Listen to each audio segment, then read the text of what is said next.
देखो बच्चों,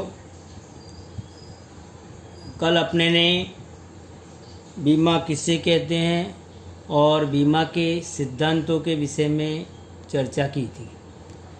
आज अपने बीमा के अलग अलग प्रकारों की चर्चा करेंगे। ऐसे तो बीमा के मुख्य दो प्रकार है, एक जीवन बीमा और एक सामान्य बीमा, एक लाइफ इंश्योरेंस और एक जनरल इंश्योरेंस। जीवन बीमा को हम दो भागों में बांटते हैं, आजीवन बीमा और बंदोबस्ती बीमा, जिसको हयाती बीमा भी कहते हैं। और सामान्य बीमा को हम तीन भागों में विभाजित करते, माल परिवहन का बीमा, आग का बीमा और अन्य सामान्य बीमा। माल परिवहन बीमा में तीन प्रकार है, समुद्री बीमा, हवाई बीमा और मार्ग बीमा। आग के बीमा का कोई प्रकार नहीं है, परंतु अलग से है। अन्य सामान्य बीमाओं के अलग अलग प्रकार हैं, जैसे कि लाभ हानि का बीमा, स्वास्थ्य का बीमा, लूटपाट का बीमा, पशु का बीमा, सामूहिक बीमा, खेलकूद का बीमा, परिवहन बीमा, साख का बीमा, थर्ड पार्टी इंश्योरेंस, त्रायित पक्ष का बीमा, ठगाई या धोखाधड़ी के सामने वफादारी का बीमा, दुर्घटना का बीमा, प्राकृतिक आपदाओं का बीमा और कर्मचारी बीमा। इस प्रकार बीमा सामान्य बीमा के अलग अलग प्रकार हैं। अब सर्वप्रथम अपने जीवन बीमा को समझेंगे, जीवन बीमा के विषय में अभ्यास करेंगे, जिसे अपने दो भागों में बांटते हैं, एक आजीवन बीमा और एक बंदोबस्ती बीमा। आजीवन बीमा जिस व्यक्ति ने बीमा करवाया हो, उस व्यक्ति की मृत्यु होने पर उसके वारिसदार को बीमा कंपनी जो निश्चित की गई रकम चुकाने का आदेश या वचन देती है, उसे करार को आजीवन बीमा का करार या आजीवन बीमा कहते हैं।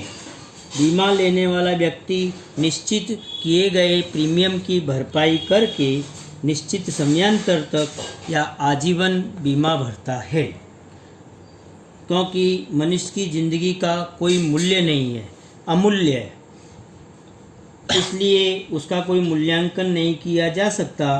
बीमा लेने वाला व्यक्ति अपने जीवन का जो भी मूल्य निश्चित करे और अपना प्रीमियम की चुकाने की क्षमता के आधार पर बीमा की रकम निश्चित करता है। इस बीमा को क्षतिपूर्ति का सिद्धांत लागू नहीं होता, क्योंकि व्यक्ति की जिंदगी का कोई मूल्यांकन नहीं किया जा सकता।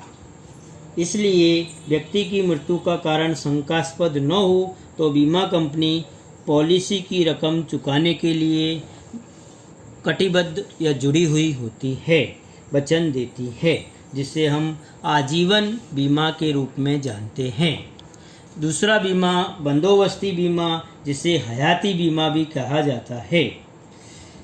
इस बीमा में व्यक्ति द्वारा निश्चित की गई बीमा की अवधि पूर्ण होने पर उस व्यक्ति को अथवा निश्चित की गई अवधि से पूर्व व्यक्ति को कोई कारण से मृत्यु हो जाती हो तो उसके वारिसदार को निश्चित की गई रकम चुकाने का बीमा कंपनी वचन देती है।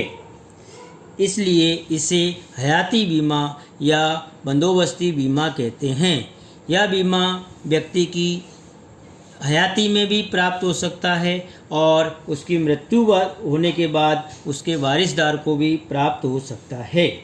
इस बीमा के बदले में प्रतिकार के रूप में बीमा लेने वाला व्यक्ति निश्चित की गई प्रीमियम की रकम निश्चित किए गए समयांतर पर अवधि तक भरता है।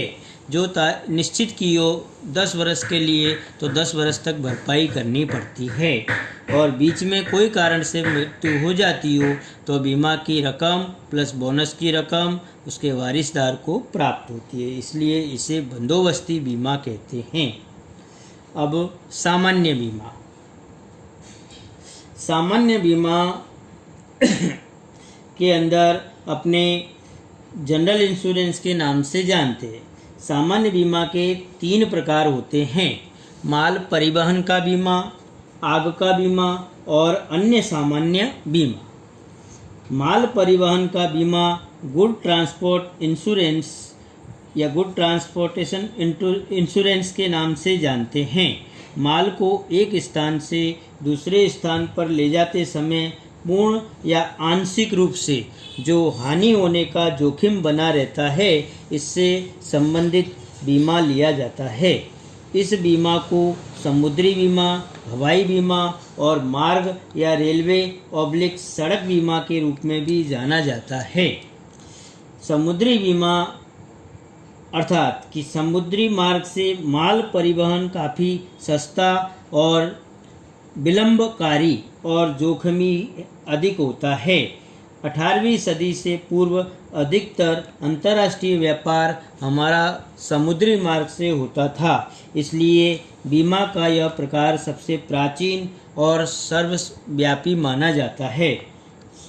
लाइडेज ऑफ लंदन नाम की संस्था ने सर्वप्रथम समुद्री बीमा का प्रारंभ किया था। इस संस्था ने 325 से भी अधिक वर्ष के समय से अपनी विश्वसनीयता या विश्वास को बनाए रखा है, जिसे हम समुद्री बीमा के नाम से जानते हैं। दूसरा, हवाई बीमा। हवाई बीमा 19वीं सदी के उत्तरार्ध से हवाई मार्ग से माल भेजने की शुरू होने से हवाई बीमा का प्रारंभ हुआ था। हवाई वाहन व्यवहार खूब अधिक खर्चीला और महंगा है, परंतु जोखिमी भी माना जाता है, इसलिए हवाई परिवहन से कीमत में अधिक और वजन में कम हो इस प्रकार की वस्तुओं का वहन होता है। समुद्री मार्ग और मार्ग बीमा की तुलना में हवाई मार्ग का प्रीमियम का दर खूब अधिक ऊंचा होता है, परंतु अति तीव्रगामी मार्ग माना जाता है। तीसरा प्रकार, मार्ग बीमा या रेलवे या सड़क बीमा। मार्ग परिवहन में भूमि मार्ग और रेलवे मार्ग दोनों प्रकार के मार्गों का समावेश किया जाता है। भूमि तथा रेल मार्ग में माल परिवहन के समय माल का परिवहन होने में अनेक जोखिम बने रहते हैं, जैसे चोरी, लूटपाट, माल स्थानांतरण से हानि इत्यादि जोखिम होते हैं। इन जोखिमों से रक्षण प्राप्त करने के उद्देश्य से निश्चित प्रीमियम के बदले में मार्ग परिवहन या रेलवे या सड़क बीमा को लिया जा सकता है। अब दूसरा प्रकार, आग का बीमा। आग का बीमा माल या संपत्ति को कोई निश्चित कारण के परिणाम स्वरूप पूर्णतः या आंशिक रूप से जो हानि हो या संपूर्ण माल नष्ट हो जाता हो, ऐसे समय में माल की क्षतिपूर्ति की रकम प्राप्त करने के लिए निश्चित प्रीमियम के बदले में करार को जो बीमेदार करता है, उसे आग का बीमा कहते हैं। आग के बीमा में बीमा योग हित के सिद्धांत का अनिवार्य रूप से पालन होता है। बीमा लेते समय जब माल या संपत्ति को आग से हानि हो, तो बीमा धारक माल संपत्ति में निश्चित रूप से बीमा धारक का बीमा योग हित होना चाहिए, तो ही हम उस वस्तु का बीमा ले सकते हैं। और तीसरा प्रकार, अन्य सामान्य बीमा। बीमा व्यवसाय में विविधता के कारण बीमा के अनेक नए नए प्रकार अस्तित्व में आए। आज के समय में गायक के गले का विशिष्ट बीमा, परिवहन के उपयोग से दूसरों को क्षतिपूर्ति देने वाला त्राहित पक्ष का बीमा, जिसे हम थर्ड पार्टी इंश्योरेंस के नाम से जानते हैं, कर्मचारी प्रतिफल का बीमा, लेबर इंश्योरेंस, श्रमिकों का बीमा, विद्यार्थी समूह को होने वाले सामान्य या सामाजिक क्षतिपूर्ति का बीमा, चिकित्सा करवाने वाले का प्रतिफल प्राप्त करने का बीमा, धंधा बंद रहने से लाभ में होने वाले नुकसान का बीमा, कर्मचारी द्वारा की जाने वाली ठगाई से होने वाले क्षतिपूर्ति का बीमा, खेल कूद और स्पर्धाओं प्राकृतिक कारणों से आयोजित न की जा सके अथवा कोई कारण से विलंब हो तो उसमें होने वाली हानि का बीमा अनेक प्रकार के बीमा लिए जा सकते हैं।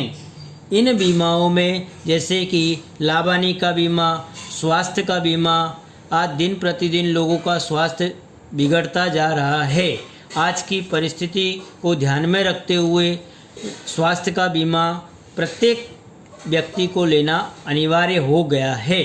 उसी प्रकार लूटपाट का बीमा, पशुओं का बीमा, सामूहिक बीमा, खेलकूद का बीमा, परिवहन का बीमा, साख का बीमा, थर्ड पार्टी या त्रायित पक्ष का बीमा, धोखाधड़ी के सामने वफादारी का बीमा, दुर्घटना का बीमा और प्राकृतिक आपदाओं का बीमा और कर्मचारी बीमा इत्यादि बीमा लिए जा सकते हैं।